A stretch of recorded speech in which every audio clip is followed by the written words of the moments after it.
Buenos días a todos. Muchas gracias por acompañarnos este día en este nuevo Hablemos de. En esta ocasión hablaremos de la psicometría en la selección de talento. Obviamente esta es nuestra especialidad porque como HR Tools pues somos especialistas en evaluación de talento. Con ustedes vamos a estar, su servidora Yarel Montelongo, que soy consultora y también responsable del área de desarrollo de talentos en HR Tools, y Ceci Solís. Yo ya tengo 5 años en la firma, igual consultora.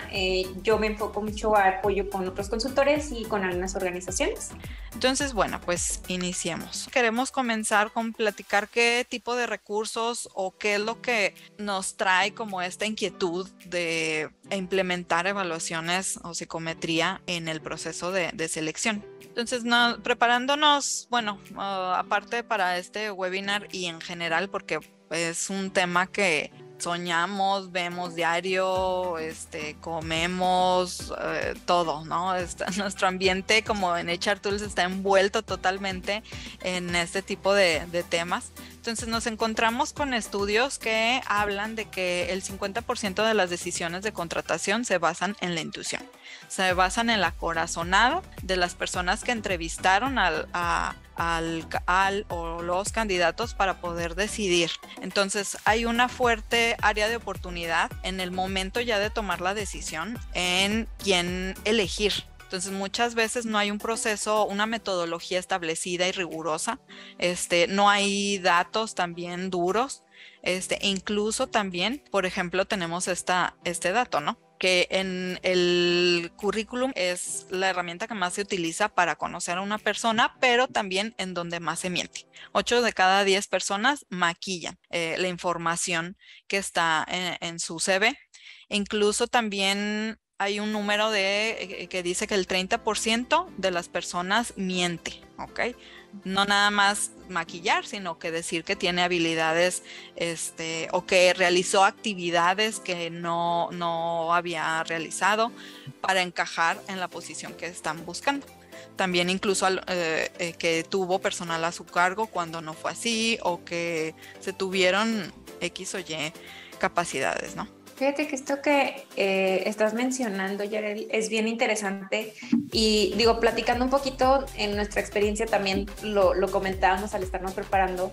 En nuestra experiencia laboral estuvimos dentro del área de atracción de talento, ¿no? Entonces, esto que vemos en los estudios que estamos hablando ahorita fue algo que de alguna manera también vivimos, ¿no? Entonces, en nuestra experiencia era esto, se sigue perpetuando, ¿no? O sea, estos dos elementos de tomar decisiones con base en algo que para mí pienso que puede ser lo ideal para esta posición, porque, no sé, la persona a quien estoy evaluando me contó maravillas de lo que hacía anteriormente, porque luego también hay un elemento donde a veces dentro de la atracción de talento se revisan lo que son antecedentes de la persona, ¿no? De que vas a hacer la llamada para preguntar, entonces, pero seamos realistas, no siempre hacemos esas llamadas. Nos quedamos con lo que el candidato llegó y nos dijo dentro de su currículum, y sobre lo que viene plasmado en el currículum empezamos a hallar esta entrevista abierta. Entonces vamos perdiendo objetividad en el proceso. Y eso,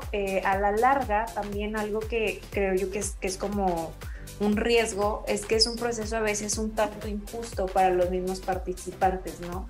Porque si tomo decisiones que están basadas más en lo que yo creo que va a funcionar, en lo que yo creo que es lo ideal, por lo que estoy viendo, pero no tengo algo que lo sustente, entonces quizá le puedo estar quitando la oportunidad a otro candidato que sí me iba a funcionar mejor en la posición, ¿no? Que tenía más para dar en esa posición. Y que, digo, lo tenemos también por ahí, pero es justo de los riesgos que vemos al tomar decisiones de esta manera. O sea, el que no tenemos algo que nos soporte, que nos dé evidencia, y entonces ese riesgo también, si lo vemos desde otro perspectiva o desde otra visión, pues cómo le estamos afectando al negocio, ¿no? O sea, cómo estamos impactando en tiempos, en la parte económica, que digo, de por sí a veces vemos que en el negocio se le da más peso a la parte del negocio per se que a la parte del recurso humano, que a veces nos empiezan a limitar por ahí recursos. Entonces todavía tenemos que fijarnos un poquito más que realmente las personas que vayamos a poner en la posición vayan a redditar de una manera efectiva a la organización, ¿no? Entonces desde ahí es algo de lo que platicábamos ayer, ese riesgo de seguir tomando decisiones basadas en algo que es subjetivo y no tener una evidencia que me ayude a saber con certeza que ahorita que decías que sí, luego es muy castigado el área de capital humano, por ejemplo, en la pandemia, primeros presupuestos que se recortaron pues fueron de capital humano, ¿no? Entonces se va a capacitación, se va, obviamente en esa crisis que fue tan extrema o algo muy crítico, pues sí o sí se tiene que recortar, pero también ahí se ven pues ciertas prioridades y hay algunas organizaciones en donde pues no es prioridad la gente. También el proceso, cómo se realiza de atracción de talento, de la selección, la metodología, como decíamos, eso también pues va a impactar en la rotación, ¿no? No se ve tan claro o a lo mejor tan directo porque tiene muchos factores, la verdad, la rotación no es nada más de que, porque fue una mala contratación o una mala decisión o hubo errores en el reclutamiento, pues no, tiene también que ver pues con el ambiente de trabajo, con los jefes, la remuneración, son muchos factores, ¿no? Estos factores que mencionabas ahorita y lo platicábamos también, ¿no? Son factores que luego a veces los vamos analizando hasta que ya está dentro la persona, ¿no? Y entonces se lo pasamos a otra área que generalmente es desarrollo organizacional, el busca ver cómo mejorar la cultura, busca cómo mejorar el clima, trabaja con el líder para que pueda integrarse con el equipo y se nos olvida desde que estamos haciendo la selección. Por ejemplo, a mí me gusta mucho hablar cuando vemos los temas de liderazgo, esta parte donde a veces las decisiones, volvemos a lo mismo, no son más subjetivas y se basan en el carisma que tiene la gente, o sea, qué tanto es visible, porque ahorita hablamos de atracción de talento y creo que lo estamos enfocando mucho hacia atraer talento externo, pero recordemos que cuando hablamos de atracción de talento, o sea, también puede ser que yo esté atrayendo talento de otra área, ¿no? O sea, que esté haciendo una búsqueda, porque seamos realistas, en las organizaciones el departamento de atracción de talento no se enfoca únicamente a buscar talento al exterior de la organización. A veces te piden que vayas haciendo estas entrevistas o que vayas haciendo esta revisión del proceso porque hay que promover o hay que hacer un cambio interno, ¿no? O sea, para poderle dar oportunidad también a nuestra gente en la organización. Entonces, la atracción de talento no es solamente al exterior, sino también al interior. Y creo que al interior es donde a veces caemos todavía más en ese riesgo de la subjetividad por esta parte que te decía yo del elemento del carisma que puede tener la gente. ¿Qué tanto es o se ha hecho notar, se ha dado a destacar dentro de los equipos, o qué tanto a lo mejor el líder de un grupo congenia más con una persona y entonces eso permite que sea más visible para otras personas, ¿no? Y va haciendo que se le abran puertas.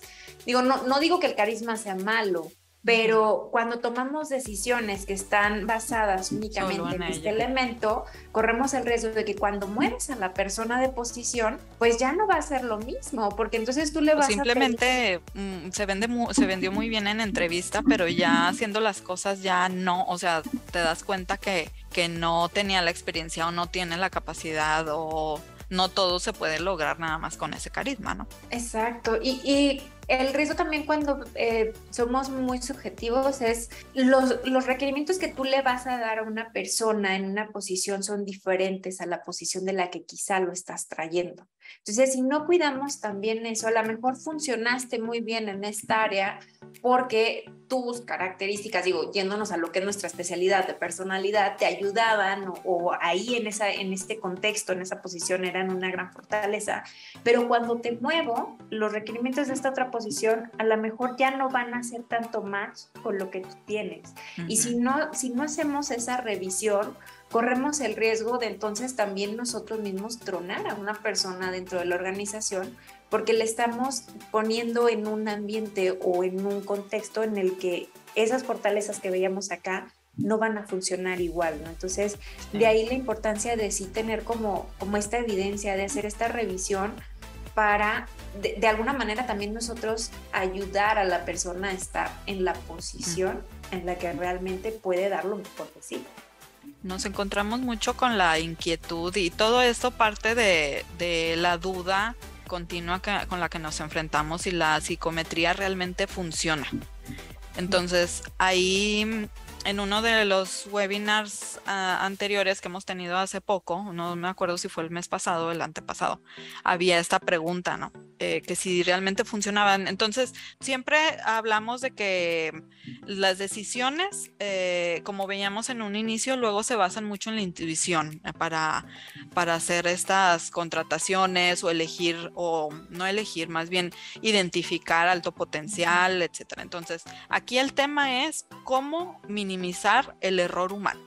Ahí conocemos algunas organizaciones en donde no utilizan pruebas psicométricas porque lo ven como discriminar a las personas.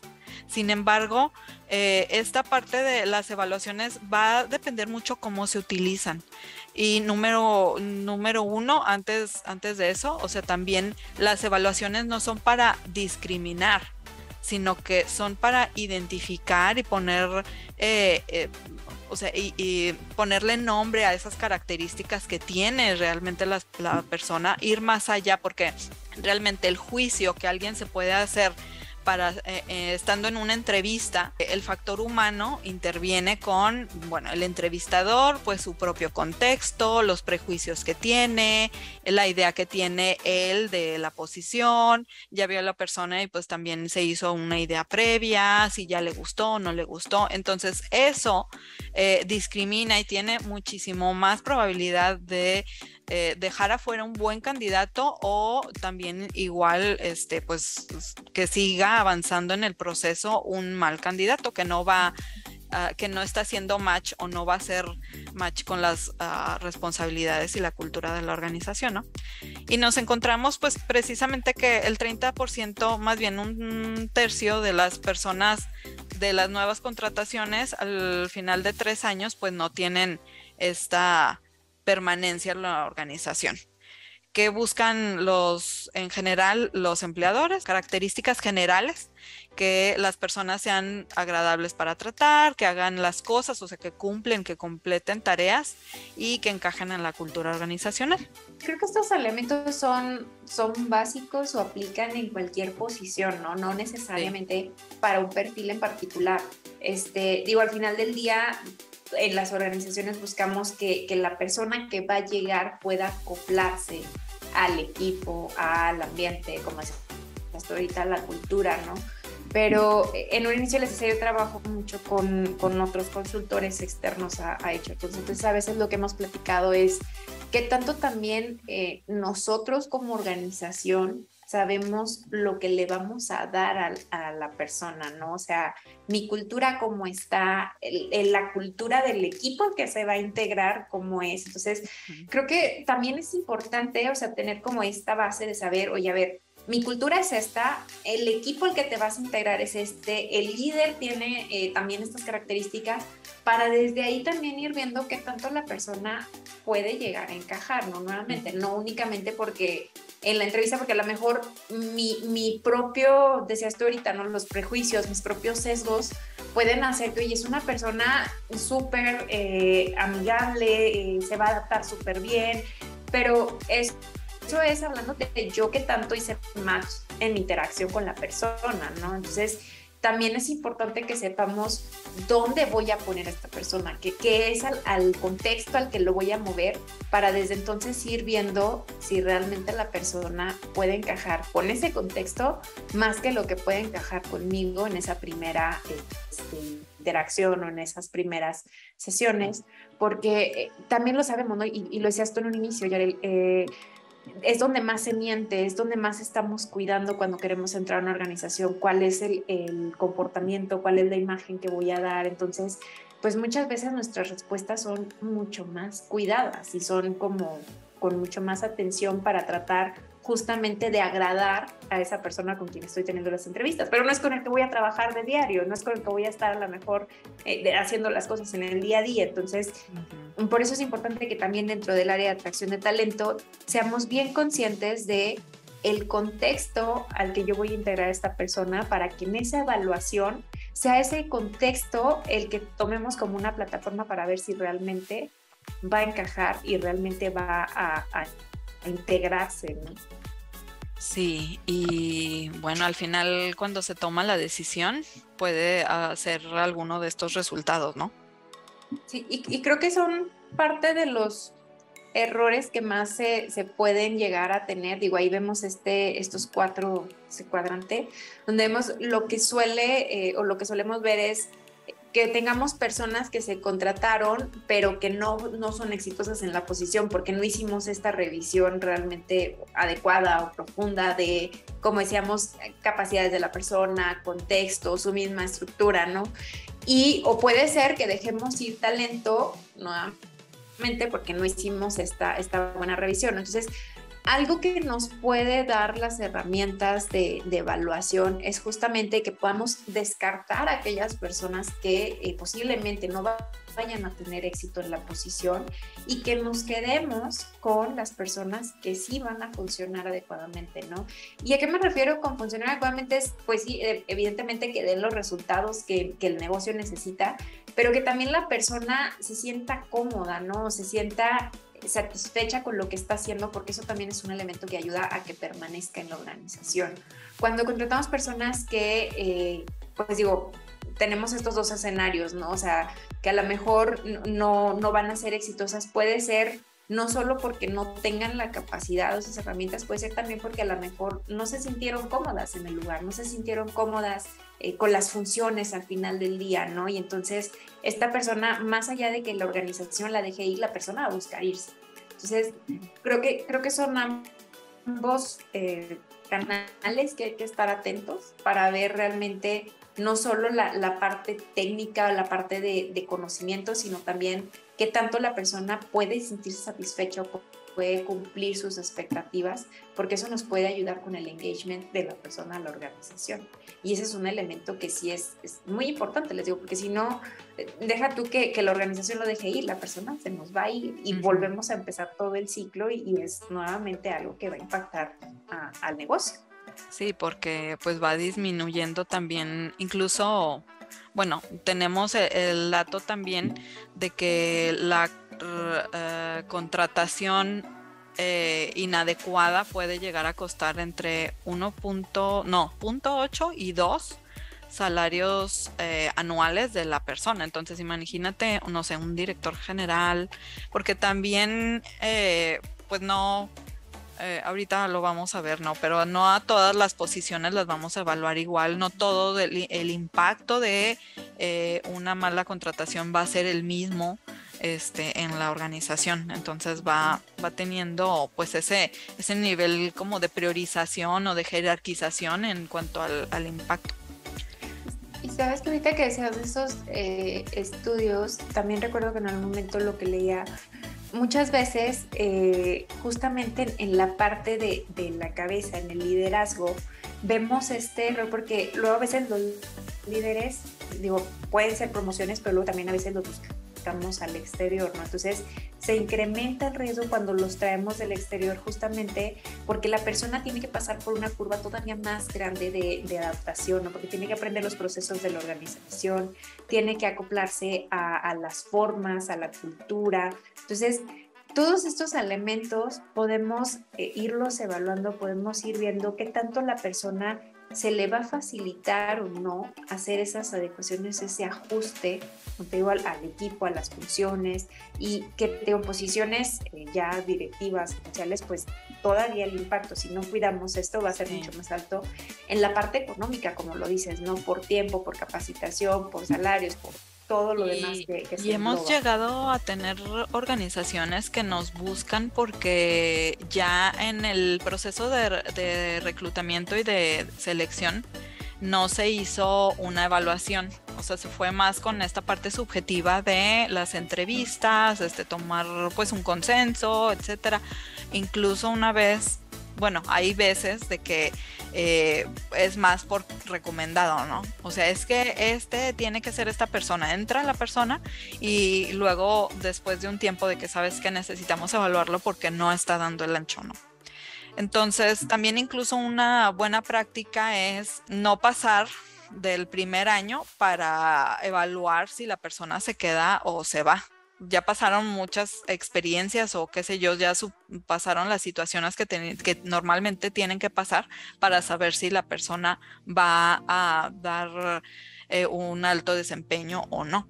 Entonces, ¿por qué? Porque tenemos esta gráfica nos gusta mucho porque en esta pirámide podemos ver que el potencial es inherente a la persona y lo vemos en su personalidad y el razonamiento, ¿ok? Su capacidad para poder tomar decisiones, para poder identificar datos, qué sé yo, pero también la personalidad y siempre decimos que es nuestro ADN de cómo está.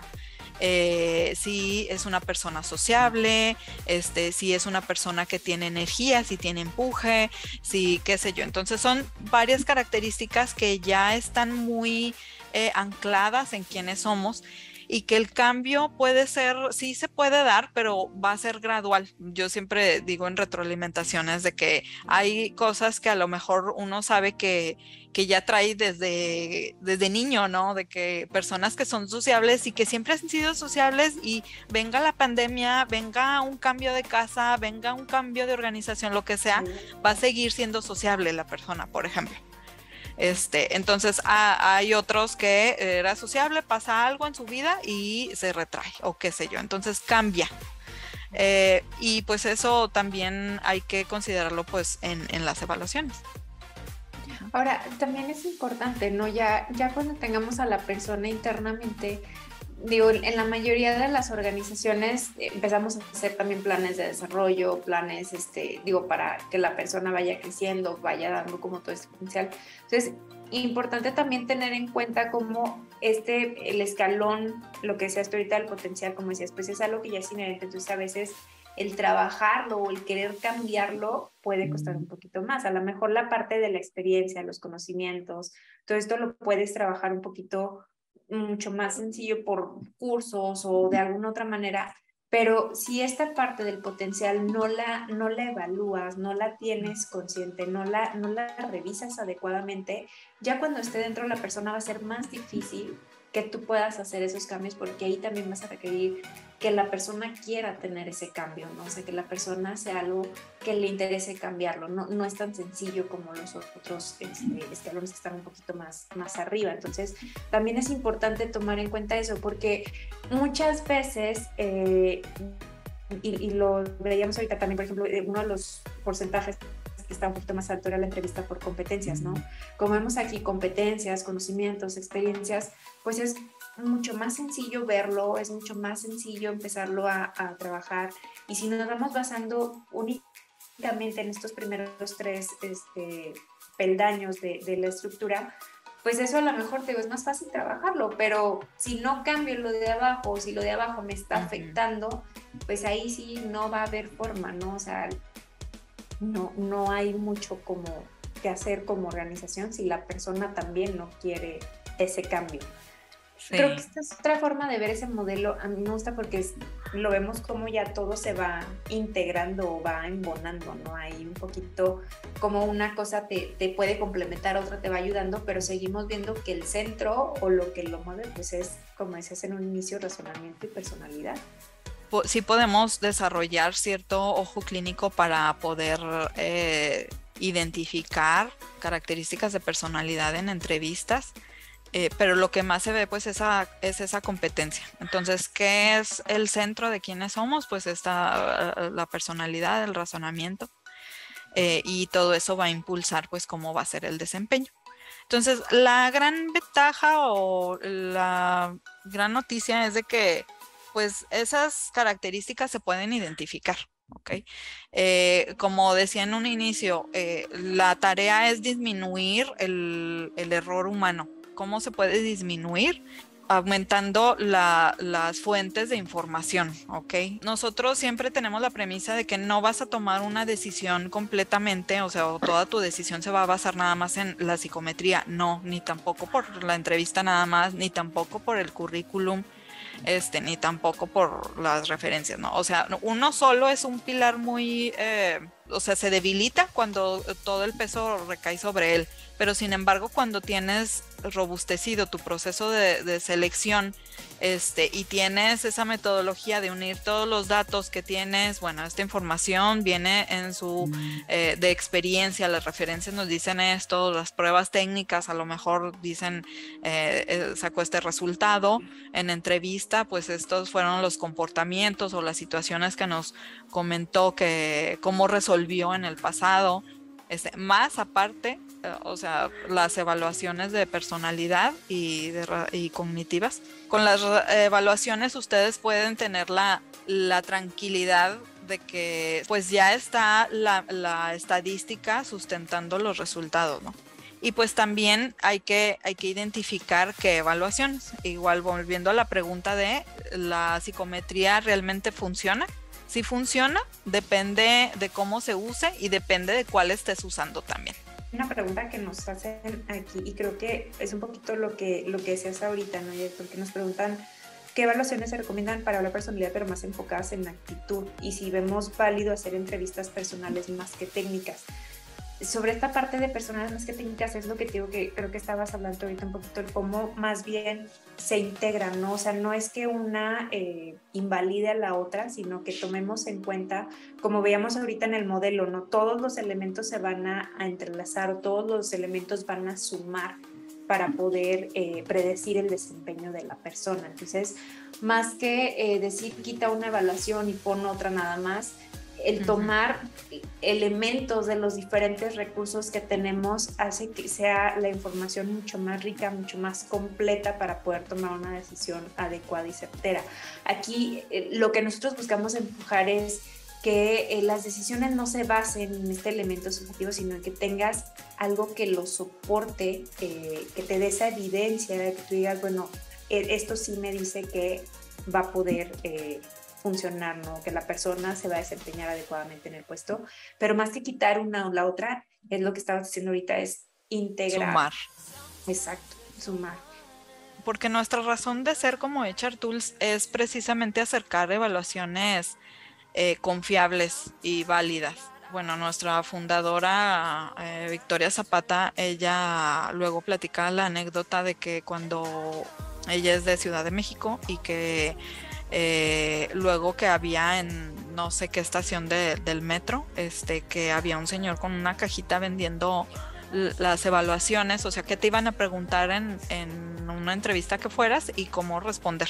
Son de dominio público y muchas veces se hacen como requisito nada más, como la formalidad de que se tiene que cumplir el paso.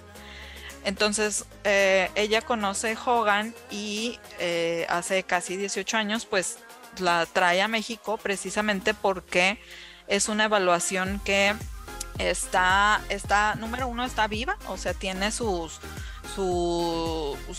área de Research and Development, está actualizada, la norma está muy robusta, o sea, todo el estudio que está detrás es muy grande y la metodología es muy buena. Y en México tenemos una gran carencia, que es una institución que regule precisamente las evaluaciones psicométricas, sean clínicas, se usen para identificar trastornos, que no va pues aquí esos temas, pero o también del trabajo. Entonces no hay una agencia, una institución, algo que diga, bueno, no sé, que yo sepa que si quiero crear una evaluación tiene que ser cumplir ciertos estándares y rigurosos y me la tiene que aprobar esa institución. Entonces aquí no tenemos eso. Entonces yo sí quiero crear una evaluación. Lo más común, hay evaluaciones que son, luego le decimos que son refritos, ¿no? Que son evaluaciones que se toman la original, luego se trata de hacer una tropicalización a una muestra, una población mexicana, pero no hay ninguna documentación, no hay un control, no hay alguien externo que venga como a revisar si se hizo correctamente o no esa estadística, esas pruebas, no hay una revisión. Entonces caemos otra vez como en la subjetividad. Yo la estoy haciendo, la estoy revisando y yo digo que está bien. Entonces pues eso no nos ayuda mucho, ¿no? Entonces la intención, nuestra razón de ser es eso, es acercar algo de valor, para que tengamos, pues seamos competentes, y profesionalizar a la metodología que se hace para selección e identificación de talento. Bueno, pues podemos toparnos con estas opciones que, como vemos en la pantalla, pues de que no sean ni confiables ni válidas, o sea, se está evaluando todo por todos lados, ¿ok? Sí, que sí evalúe lo que se está buscando, pero pues pero no es lo que tal vez es útil, o no es repetible a través del tiempo, ¿no? Entonces, las características de personalidad pues sí se pueden identificar. Y a pesar de que se cree que se catalogan como una etiqueta, a las personas, pues no. Una vez que tienes la información de personalidad, ves que, o sea, hay un sinfín de combinaciones, ¿ok? Es muy completo lo que puedes obtener, ¿no? De tener, no sé, alguien que reacciona en cierta situación de determinada manera, pero, y no sé, por ejemplo, Ceci y yo, ¿no? Somos unas personas organizadas, por decir algo. Pero resulta que ya bajo estrés, a lo mejor a mí pues ya me concentro en otras cosas y eso lo dejo ir, y a lo mejor Ceci se pone todavía más estricta con cómo se tienen que hacer las cosas, y eso pues le trae de consecuencia a lo mejor no poder delegar tan fácilmente, no pedir ayuda a tiempo, qué sé yo, por ejemplo. Y a mí, por ejemplo, pues no sé, que ya se me van las ideas y me pierdo, y entonces va cambiando ahí esas áreas de oportunidad, ¿no? Entonces todo eso pues se puede identificar. Y digo, y es bueno que se pueda identificar porque entonces podemos también nosotros estar preparados para la persona que va. Siempre que hablo con alguien que estamos entregando resultados, les digo, no es que sea un perfil bueno o malo, ¿no? O sea, es ver el contexto al que lo voy a mover, en el que lo voy a poner, sus características le van a jugar como una fortaleza o le van a jugar como una oportunidad. Ahora, si de esas características hay algo que identificamos que pueda jugar como una oportunidad, como organización, ¿estoy preparado para poder trabajar con esas oportunidades o no? O sea, el líder que va a estar a cargo de esta persona, decirle, bueno, o sea, sí tiene todos estos elementos que te van a ayudar para que se desarrolle en la posición, pero hay que poner atención porque a lo mejor, como decía ahorita Yarel, ¿no? O sea, cuando ya esté en una situación compleja o que esté bajo presión, pues a lo mejor no se va a enfocar mucho en detalles o al contrario, ¿no? Se va a ir súper al detalle a microadministrar lo que está haciendo. Entonces, como líder ya estás atento a esto es lo que puede llegar a pasar y que estés preparado también para ayudar o para qué tanto eso te puede funcionar o no dentro de la posición, ¿no? Y nada más regresando un poquito la imagen que teníamos antes, o sea, es decir, por una de las preguntas que estaban ahorita aquí en la sección, que es lo que a lo que nos referimos es que se esté evaluando realmente lo que se quiere evaluar, ¿no? O sea, que lo que vamos a obtener de resultados sea, como dijo ahorita Yarel, o sea, que lo que estás evaluando se puede repetir en el tiempo, que vaya a ser consistente, que vaya a ser realmente lo que estás buscando evaluar. Eso es lo que buscamos, que sean herramientas válidas y confiables, que en el tiempo no vaya a ser que no son situacionales, perdón, esa es la palabra que estaba queriendo buscar. Lo que vamos nosotros a evaluar no es situacional, no va a depender del momento en que la persona si la contesto ahorita y luego la contesto en 3 días, los resultados van a ser iguales. O porque luego también nos preguntan de que, oye, es que tuve una situación muy estresante, o sea, eso pudo afectar mis resultados. No, porque en sí los ítems no vienen a hablar de una situación, o sea, es de una generalidad de cómo reaccionas. Entonces, pues sí, tienen que pasar por esa validación, las evaluaciones de que la misma persona responda varias veces a través del tiempo y los resultados pues sean, o sea, hay un margen muy pequeño de variabilidad, y aparte también que identifiquen lo que necesitan identificar, ¿no? Por ejemplo, si estoy tratando de evaluar, vamos otra vez con la parte de sociabilidad, que esa evaluación mide eso, o sea, mide sociabilidad, no está midiendo razonamiento, no se está yendo por otras características de personalidad, ¿no? Entonces que sí está bien centrado en lo que se necesita medir. Y algo que creo que es un plus de las herramientas de Hogan, que es parte del repertorio que tenemos nosotros, el enfoque o el que nacieron dentro de, para una área, un ámbito organizacional, ¿no? O sea, porque luego también a veces queremos utilizar en algunas organizaciones herramientas que son más para un área clínica, entonces ya desde ahí pues vamos como que a lo mejor perdiendo un poquito el sentido y en Hogan decirles que pues bueno, son herramientas que están hechas para el ámbito laboral, ¿no? Entonces ya eso todavía te da un mejor resultado porque están enfocadas o el lenguaje que tú vas a ver también en los resultados, en los reportes, pues va más orientado hacia este ámbito, ¿no? No todavía tienes que hacer esa traducción de términos clínicos hacia este ámbito laboral, que luego también eso afecta, ¿no? Porque la interpretación que yo le dé puede ser un poco diferente a la que le dé el otro a ciertos términos cuando ya los quiero cambiar de uno a otro.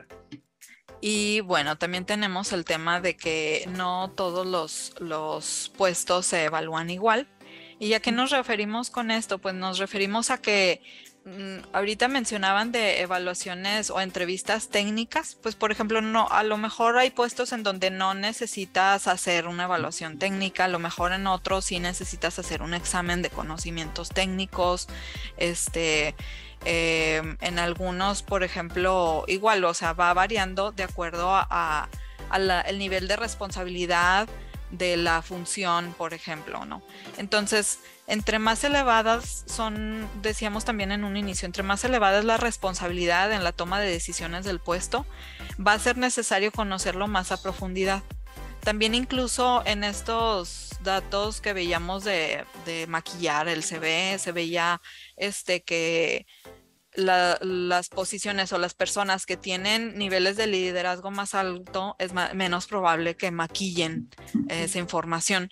¿Y por qué? Porque yo me preguntaba de qué es lo que hace eso, ¿no? Pero cuando tú estás reclutando a algún director de área o algún director general, los procesos tienden a ser más exhaustivos, pero porque se necesita conocer mejor a la persona, o sea, se va a dar una responsabilidad importante de negocio. Entonces también ahí, por ejemplo, siempre recomendamos de que aplicar todas, bueno, del set, por ejemplo, que tenemos para personalidad, pues de que aplicar todo, también algo de razonamiento. También ahí es en donde pueden entrar a lo mejor Assessment Center, que son pues situaciones para resolver y que se hacen pues de determinada metodología, ¿no? Para calificar las competencias que alguien muestra, etcétera, junto a todo lo que decíamos de entrevistas por competencias y demás. Entonces, pero sin embargo, si tenemos puestos operativos e incluso si son de volumen, en una de mis experiencias pasadas, por ejemplo, me tenía responsabilidad de reclutar a personal eventual. Entonces, la verdad es de que la compañía invertía muy pocos recursos en hacer esa selección. Básicamente has trabajado en una... en un puesto similar al que se va a hacer, sí, no, bueno, pues mira, un entrenamiento rápido y pues entra, porque eran periodos de 3 días, 2 semanas, o sea, periodos cortos, en puntos de venta, ¿no? Entonces va a ser, tal vez en esas posiciones necesitas una evaluación muy general, o sea, simplemente si la persona va a ser responsable, como veíamos las características en un inicio, ¿no? Si va a completar las tareas, si va a dirigir o va a cumplir más bien las indicaciones que se le den, entonces, bueno, y también se puede hacer de acuerdo a estos tiempos. Tenemos como esta gráfica en donde la estrategia puede ser, una estrategia es tener ya tus evaluaciones identificadas de acuerdo a los niveles, grandes niveles a lo mejor en la organización, o sea, estas evaluaciones van para este tipo de niveles, estas otras para estas posiciones, y también en qué momento vas a aplicar qué cosa. Creo que algo a rescatar de esto que estás diciendo es que la posición no le reste la importancia que tiene la evaluación, ¿no? O sea, realmente la evaluación es importante para cualquier posición dentro de la organización si nosotros queremos asegurarnos de estar haciendo contrataciones exitosas, ¿no? El hecho de que sean posiciones, porque luego también las posiciones a veces más operativas, a veces más, bueno, pues es que siempre hay una rotación más grande, ¿no? Y como decía, luego a veces se le invierte menos en el proceso. ¿Por qué? Porque ya lo tengo catalogado como que va a entrar y va a salir pronto, y entonces, pero ¿por qué no entonces mejor invertirle un poquito a realmente evaluar, realmente revisar? Porque me costaría menos estar haciendo esos cambios que ya dar por hecho que pues se va a ir, ¿no? Y que lo que pasa pues es que a lo mejor no estoy teniendo esa evidencia de si la persona va a ser adecuada para esa posición o no. Entonces, como decías ahorita, Yarel, cada parte de este esquemita, o sea, que nos dice, pues es como el proceso de selección, o sea, donde vamos primero, el primer filtro, que a veces puede entrar esta parte del currículum, de poder estar haciendo como esa búsqueda, pues hay ciertas herramientas mucho más sencillas que nos pueden ir ayudando para ir haciendo esa selección adecuada, ¿no? Y saber realmente en qué parte del proceso y a qué posiciones aplicar cada una de ellas, pero siempre teniendo esa premisa de la evaluación es importante independientemente de la posición que se esté reclutando o que se esté buscando, ¿no? Sí, y puede ser a lo mejor una evaluación sencilla. Por ejemplo, hace poco tenía una empresa que decía, es que aquí es muy importante la integridad, la honestidad. Entonces, bueno, tenemos una evaluación que se llama MIN, por ejemplo, que dice esa a todos, directivos, no importa, o sea, el nivel, esa me gusta para aplicar a todos, primer filtro, y para descartar a lo mejor posibles riesgos de una conducta pues que no vaya a ser adecuada, ¿no?, en la organización. Y luego ya de ahí pues entrevista o qué sé yo. Entonces, y ya a lo mejor en un tercer paso, evaluaciones de personalidad, ya a la terna o cognitivas, dependiendo, ¿no? Entonces, también por este tema de presupuestos, pues puedes hacer ese tipo de estrategias, ¿no? Evaluar de acuerdo al momento del proceso. Sin embargo, pues sí, van sumando, como decíamos, al proceso. Tenemos, porque la verdad es un tema luego que hay pocos números, pero tenemos este dato exacto de qué tan válido o qué tan certero es utilizar nada más entrevista o entrevista estructurada, o sea, una entrevista sin estructurar, entrevista estructurada, más evaluaciones, más simulaciones, por ejemplo, en la Assessment Center. Entonces, aquí vamos viendo que entre más se va sumando datos o recursos, más certera va a ser la decisión, exacto. Y que si nos vamos, como decíamos, en la parte subjetiva de intuición, de corazonada, de no un método riguroso. Como aquí incluso vemos esta diferenciación entre una entrevista abierta y una entrevista estructurada, ¿no? Que es parte del por qué nosotros lo incluíamos dentro de esa encuesta que lanzamos al inicio, ¿no? Porque al final del día, cuando nosotros hacemos una entrevista abierta, también hay más apertura a nuevamente la subjetividad. ¿Por qué? Porque yo te voy a preguntar lo que se me va ocurriendo, lo que yo voy creyendo que es importante en ese momento, de acuerdo a lo que estoy viendo en tu currículum, de acuerdo a lo que se va dando en la conversación.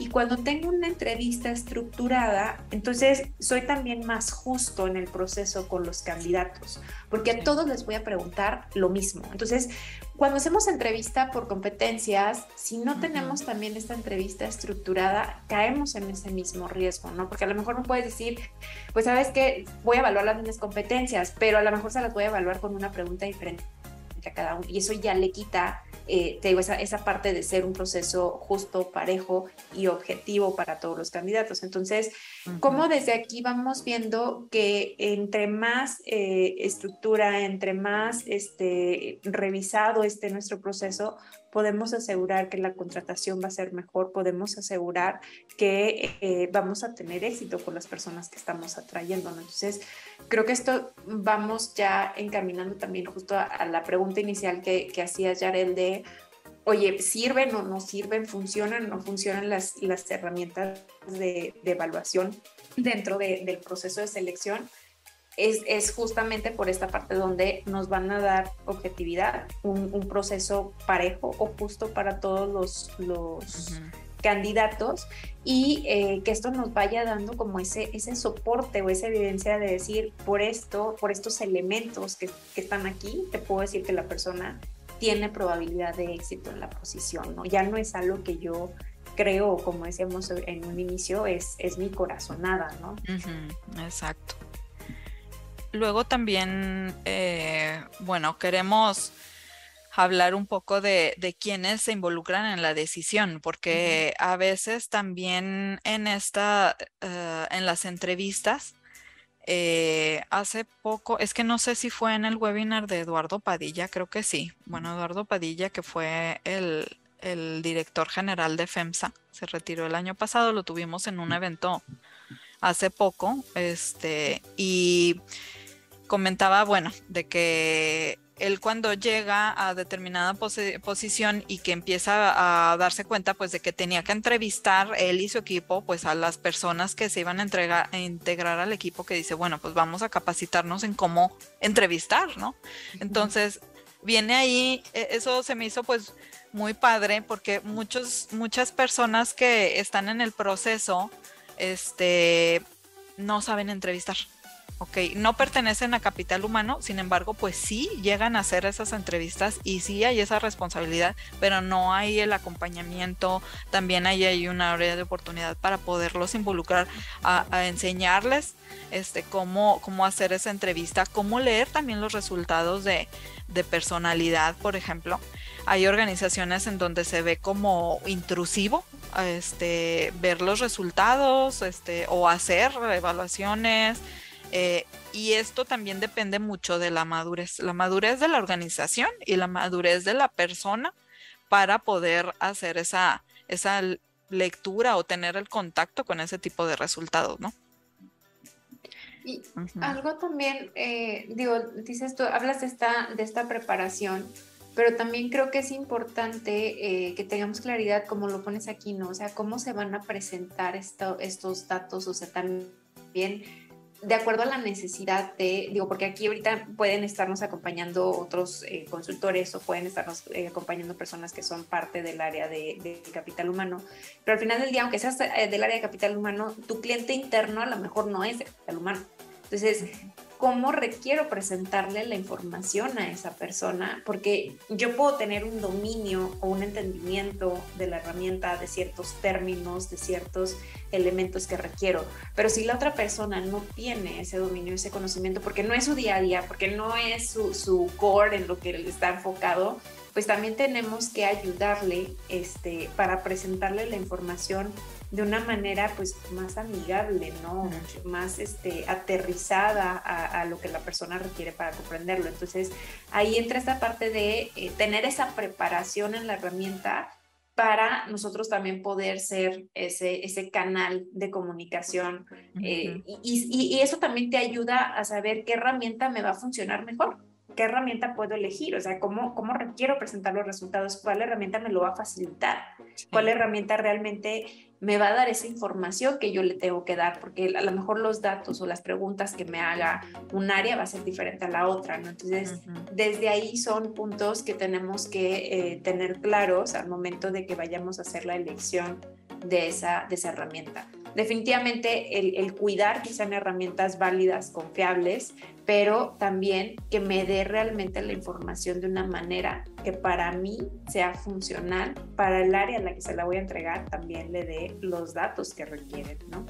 Tenemos, por ejemplo, nosotros un servicio que es dar como una un seminario a las personas que no son de capital humano sobre qué es Hogan, qué evalúa, cómo se ven los resultados, qué datos te puede llegar a dar, porque para sensibilizar precisamente de que es una evaluación fundamentada, y también pues de que tiene su complejidad la lectura, ¿no? Porque a veces ven un concepto, pero pues porque tiene que llevar un nombre, un título, esa parte que se está evaluando, pero implica muchos comportamientos, ¿no? Entonces pueden dar una interpretación errada, a lo mejor alguien, vamos otra vez a la parte de sesgos, ¿verdad? De prejuicios, de que tiene una idea de cierto término y se hace a lo mejor una idea negativa o a lo mejor demasiado positiva o qué sé yo, pero en ese caso también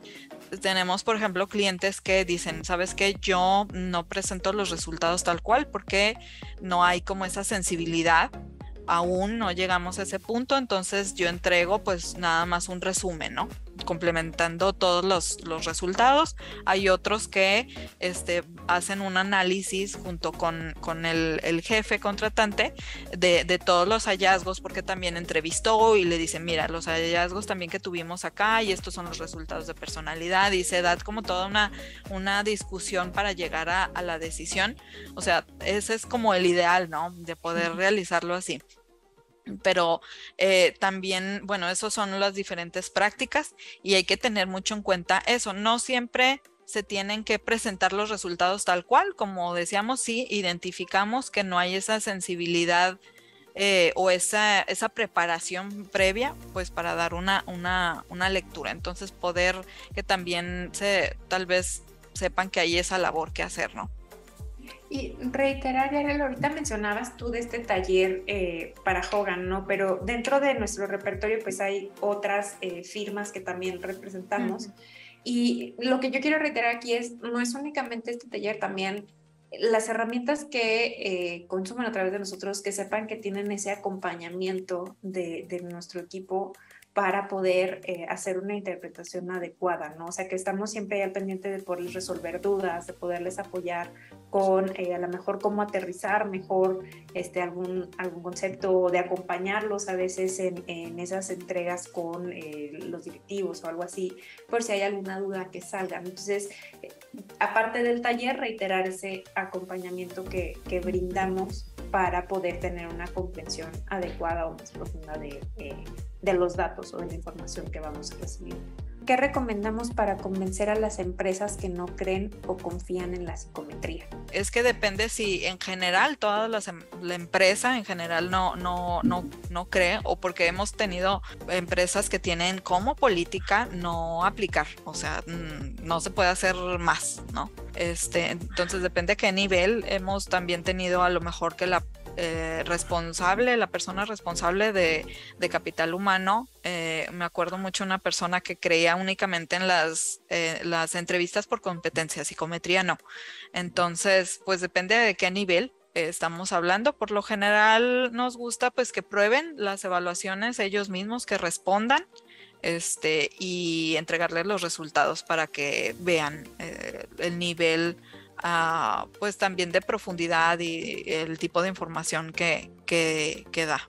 Hay una pregunta más que nos dicen, para evaluar si podrían adaptarse a la cultura de la empresa. Más que adaptarse como en la cultura, hay una herramienta que tenemos, MatchP, donde de hecho podemos cargar, o sea, ahí te daríamos ciertos elementos porque ya está definido con qué es con lo que se mide, pero nosotros te decimos, oye, son estos 7 aspectos que se evalúan, estas 7 necesidades de la persona. Entonces, tomando en consideración estas 7 necesidades, cómo se encuentra tu organización, ¿no? O sea, para poder mapear un poquito cómo es esa parte de la cultura de la organización. Entonces, el reporte te da las puntuaciones o la calificación de la persona, pero luego aparte te hace ese match contra la cultura o contra lo que se programó de la cultura de tu organización. Entonces, eso podría ser una herramienta que te ayude. Pero también, por ejemplo, con Hogan, no tanto como decirte vamos a evaluar cultura, pero de acuerdo a la evaluación de intereses y motivadores de la persona, podemos ver también qué tanto se va a hacer ese match, qué tanto la persona se va a poder acoplar, se va a poder sentir cómoda, hablando de qué tanto se cumple lo que la persona busca o lo que la persona requiere. Ahí, o sea, yo resumiría lo mejor de que cómo identificar si va a ser match con la cultura, e identificando cuáles son sus motivadores. Ujú. Y están estas dos herramientas que menciona Ceci, y ya con eso puedes saber si lo que le motiva al candidato lo va a encontrar en la cultura o en sus actividades o no. Muchas gracias, Ceci. Gracias, Jared. Gracias a todos. Bonito día. Luego.